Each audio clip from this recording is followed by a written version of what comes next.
সম্মানিত হাজিরিন, আল্লাহ রাব্বুল আলামিন আমাদেরকে এই দুনিয়ার মধ্যে যে আমলগুলো দিয়ে তৈরি করে যাওয়ার জন্য বলেছেন, সেই আমলগুলো শুধু ঈমান আর কিছু ইবাদত নয়।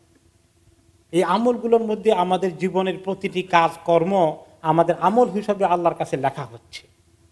প্রত্যেকটি কাজ, প্রত্যেকটি কথা, প্রত্যেকটি আচার ব্যবহার আমাদের আমল।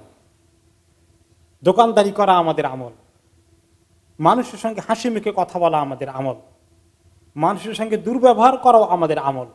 একটা বদ আমল আর একটা নেক আমল। কোনো একটা কাজ আমাদের এই আমলের বাইরে নয়।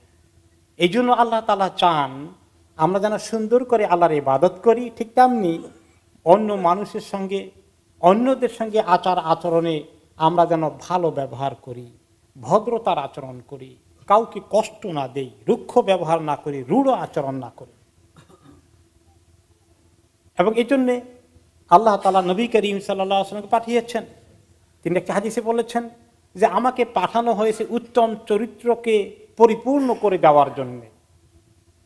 ওনার দুনিয়াতে আসার আসল কাজ হচ্ছে মানুষকে উত্তম চরিত্র শেখানো আল্লাহর ইবাদতের পাশাপাশি। এবং তিনি নিজে অত্যন্ত উত্তম চরিত্রের উপরে ছিলেন। তার আচার ব্যবহার, মাধুর্য, কথাবার্তা সবকিছু এত উঁচু মানের ছিল, তিনি কাউকে কষ্ট দেওয়া কখনোই এই কাজ তিনি করতেন না। এই যে এত সুন্দর আখলাক এবং চরিত্র, সেটা নিয়ে আল্লাহ তাআলা ওনাকে সার্টিফিকেট দিয়েছেন, ওয়া ইন্নাকা লাআলা খুলুকিন আযীম। হে নবী, আপনি অত্যন্ত উঁচু চারিত্রিক মানের উপরে প্রতিষ্ঠিত আছেন। এবং একটা হাদিসে তিনি বলেছেন, আদ-দীনু আল মুআমালা, দিন হচ্ছে আসল মুআমালাত, লেনদেন, কাজ কারবার। আরেকজনের সঙ্গে আমি কেমনে লেনদেন করি। এক লোক একজনের থেকে বহু আগে টাকা নিয়েছেন, তাকে ব্যবসা লাভ টাভ দিবেন, কিন্তু কয়েক বছর হয়ে গেছে, কোনো খোঁজ খবর নাই। তো তিনি জিজ্ঞেস করলেন, আমার টাকাগুলো দিবেন না? বলে, দেব, আর যদি আমি মরে যাই তাহলে আমার ছেলে পেলেকে ওসিয়ত করে যাব আপনার টাকা দেওয়ার জন্য। কোথায় ব্যবসা, কোথায় লাভ, কোথায় টাকা, তিনি মরে গেলে ছেলে পেলেকে ওসিয়ত করে যাবে। এই হচ্ছে মুসলমানদের লেনদেনের কাজ কারবার। আরেকজনে বললেন যে আমি মরে গেলে আপনার জানাজা, তো আমার জানাজা সম্ভবত ইসলাম মসজিদই হবে, সেখান থেকে আদায় করে নিয়েন। আশ্চর্য কথা। তো এরকম মানুষ লেনদেনের ব্যাপারে, অথচ হজ উমরা করা, আল্লাহর ইবাদত করা, কোরআন তেলাওয়াত করা, এগুলাকে জরুরি আমল মনে করে। কিন্তু দুনিয়ার কাজ কারবার, লেনদেনের মধ্যে যে মানুষ কি পরিমাণ একে অপরকে কষ্ট দিচ্ছে, প্রতারণা করছে, হক নষ্ট করছে, সে লেনদেনের ব্যাপারে যেমন আছে, কথাবার্তার ব্যাপারে লেনদেনে যত আমরা একজন আরেকজনকে ঠকাই আর আত্মসাৎ করি, তার চেয়ে বোধহয় বেশি গুণ কষ্ট দেই কথাবার্তার মাধ্যমে। একে অপরকে এত কষ্ট দেই, হ্যাঁ, গীবত করি, আরেকজনেরকে একজনের সামনে তাকে অপমান করি, কটু কথা বলি, গালিগালাজ করি। এই যে এই সমস্ত বিষয়গুলো আছে, এগুলো শরীয়তের অত্যন্ত গুরুত্বপূর্ণ বিষয়। এগুলো আমাদের গুরুত্বপূর্ণ আমল। আমরা আমল মনে করেছি শুধু নামাজ পড়া আর কোরআন তেলাওয়াত করা, হজ করা, উমরা করা, মোটেই নয়। একটি হাদিসে রাসূলুল্লাহ সাল্লাল্লাহু আলাইহি ওয়াসাল্লাম বললেন, সাহাবীরা বললেন, ইয়া রাসূলুল্লাহ, একজন মহিলা আছে, সেই মহিলাটা খুব নামাজি, খুব পরহেজগার, অনেক তাহাজ্জুদ গুজার, অনেক নফল রোজা করেন, অনেক দান খয়রাতও করেন। একটা সমস্যা আছে শুধু, সেটা হলো যে তার জবানটা বেশি ভালো না। পাড়া প্রতিবেশী তার জবানের ভয়ে অস্থির থাকে, মানিজ্যত করা রাখবে না জবান খুললে। তখন তিনি বললেন, এই মহিলা জাহান্নামী। আরেক মহিলার ব্যাপারে বলা হলো যে মহিলাটা এত পরহেজগার না, নামাজ কালাম ফরজ টরজ পড়ে, বেশি নফল করে টরে না, ফরজ রোজা রাখে, এত নফল রোজাও রাখে না, দান খয়রাতে বেশি করে না, একটু সামান্য করে, কিন্তু তার জবানটা খুব ভালো। কেউ তার ব্যাপারে, জবানের ব্যাপারে কমপ্লেন করে না, তার প্রতিবেশীরা তার ব্যাপারে খুব হ্যাপি। তিনি বলেন, এই মহিলা জান্নাতে চলে যাবে। তাহলে দেখলাম আমরা যে আচার ব্যবহার, লেনদেন, এটা যে চারিত্রিক সৌন্দর্য, মানুষের যে কত বড় আমল। আরেক হাদিসে এসেছে যে কিয়ামতের দিন নেকির পাল্লার মধ্যে যত নেকির আমল থাকবে, তার মধ্যে সবচেয়ে যে বেশি ওজন হবে সেটা হচ্ছে উত্তম চরিত্র, আচার ব্যবহার। আচার ব্যবহার অনেক সময় আমরা দেখা যায় প্রথম রাকাতে প্রথম কাতারে নামাজ পড়ার জন্য অনেক চেষ্টা করি, কিন্তু যদি কারো সঙ্গে ঝগড়া লাগে মুখ খোলে সুবহানাল্লাহ, তার 14 গোষ্ঠী উদ্ধার করে ছাড়বো, আর মুখ থেকে আবার হাতের দিকে চলে যেতেও দেরি হয় না। কিন্তু প্রথম কাতারে নামাজ পড়ার জন্য মাশাআল্লাহ খুব খেয়াল আমাদের আছে। এটা কি আমল, কি বুঝেছি আমরা? আরেক হাদিসে তিনি বলেছেন যে উত্তম আচার ব্যবহার দ্বারা মানুষ এত বেশি নেকি অর্জন করে যে অতিরিক্ত নফল ইবাদত করা, যে ব্যক্তি সারা রাত তাহাজ্জুদ পড়ে, মানে অনেক রাত তাহাজ্জুদ পড়ে, অনেক নফল রোজা রাখে, শুধু যদি ফরজ নামাজগুলো, ফরজ রোজা পড়ে আর উত্তম চরিত্র আচার ব্যবহার, ভদ্রতা, নম্রতা, সুন্দর ব্যবহার, সুন্দর ভাষা, মানুষকে কষ্ট দিয়ে আঘাত করে না, তাহলে সেই ব্যক্তি তাহাজ্জুদ গুজার এবং সারা বছর নফল রোজা রাখনেওয়ালার লেভেলে পৌঁছে যাবে। তিনি আরেকটি হাদিসে বলেছেন যে আমার পাশে কিয়ামতের দিন জান্নাতে আমার একদম কাছে আল্লাহর সবচেয়ে প্রিয় হিসেবে আমার কাছে যে জায়গা পাবেন ওই লোকটা যার আচার ব্যবহার অত্যন্ত সুন্দর, উত্তম চরিত্রের অধিকারী।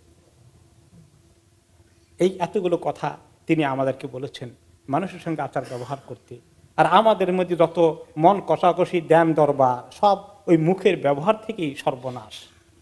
এগুলো দিয়ে যে কত চোখের পানি জমিনে পড়েছে, কত হাজব্যান্ড তার স্ত্রীকে কষ্ট দিয়েছে, কটু কথা বলে, কত স্ত্রী হাজব্যান্ডকে কষ্ট দিয়েছে কটু কথা বলে, এরপরে কত মানুষকে কষ্ট দিয়েছে, চোখের পানি ফেলেছে, আহারে এত কষ্ট আমাকে দিল, একটা লোককে আপনি কটু কথা বললেন, তাকে এমনভাবে আক্রমণ করে কথা বললেন, তাকে এমনভাবে তহমত দিলেন, সেই লোকটা দেখা গেল আপনার কথা শুনে তার দিলটা চুরমার হয়ে গেল এবং সারাটা রাত্র সে ঘুমাইতে পারে নাই। আপনি তাকে এত কষ্ট দিয়েছেন, সারা রাত্র আপনার বিরুদ্ধে লেখা হয়েছে, সে যত কষ্ট পেয়েছে ততক্ষণ আপনার বিরুদ্ধে গুনাহ লেখা হয়েছে। তো কাজেই আচার ব্যবহার এর পিছনে কত পয়সা খরচ হয়, সুবহানাল্লাহ। সদকা খয়রাত করতে তো অনেক টাকা খরচ হয়, কিন্তু সুন্দর ব্যবহার করার মধ্যে কোনো পয়সা খরচ নয়। নবী করিম সাল্লাল্লাহু আলাইহি ওয়াসাল্লাম বললেন, দেখো কোনো নেক কাজকে গুরুত্বহীন মনে করো না, এমনকি তোমার যদি কিছু করার না থাকে তাহলে তুমি একটু সুন্দর কথা বলে যদি নাও তাহলে তুমি সদকার কাজ হয়ে যাবে। কালেমাতুত তাইয়্যিবাতু সাদাকা, একটু সুন্দরভাবে কথা বলাটা সদকার সওয়াব হয়ে যায়। তোমার ভাইয়ের সঙ্গে দেখা করবে একটু মুস্কি হাসি দিয়ে, তোমার সঙ্গে একটু একদিন কথা কাটাকাটি হয়েছিল, দেখলে এখন ওদিকে চেহারা ঘুরেই ফেলো। তোমাকে একটি দিন একটা কথা জিজ্ঞাসা করেছে, তোমার ভালো লাগে না, আর তার সঙ্গে সালাম কালামও করতে চাও না, দেখা হলে তোমার চেহারাটা গুমরে ভাব হয়ে যায় না। সুন্দর করে হাসি মুখে কথা বলো, তুমি সদকার সওয়াব পেয়ে যাবে।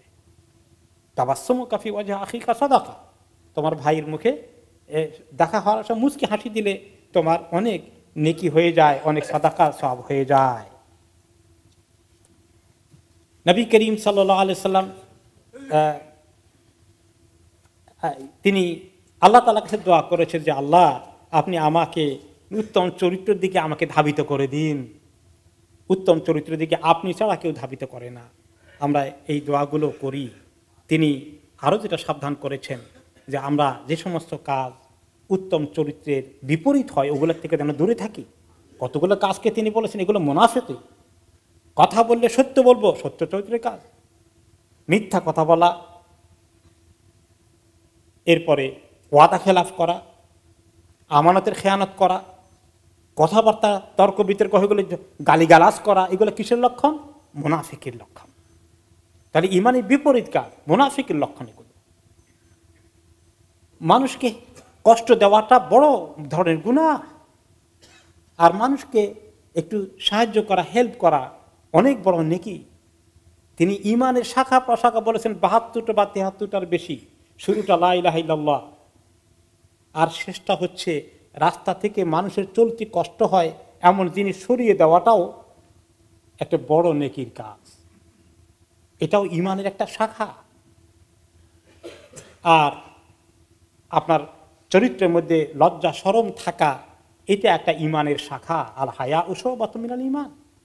তাহলে এইভাবে চারিত্রিক অনেকগুলো বিষয় আছে যেগুলো আমাদের জীবনের জন্য অনেক বড় আমল হয়ে যেতে পারে, যেগুলোকে আমরা এই সুন্দর আমল, আখলাক, আচার ব্যবহার, ভদ্রতা, নম্রতার আচরণ, মানুষকে কষ্ট না দেওয়া, মানুষের বিরুদ্ধে গীবত না করা, মানুষকে অপমান না করা, মানুষকে আঘাত করে কথা না বলা, এগুলো অনেক বড় নেক আমল। আর এগুলোর উল্টো যদি হয়ে যায়, এগুলো অনেক বড় কবিরা গুনাহ, এবং অধিকাংশ লোক জাহান্নামে যাবে জবানের কারণে। আপনারা হাদিস জানেন, মুআয রাদিয়াল্লাহু তাআলা আনহু তিনি বললেন, হে মুআয, তোমার জিহ্বাটাকে কন্ট্রোল করে রাখো।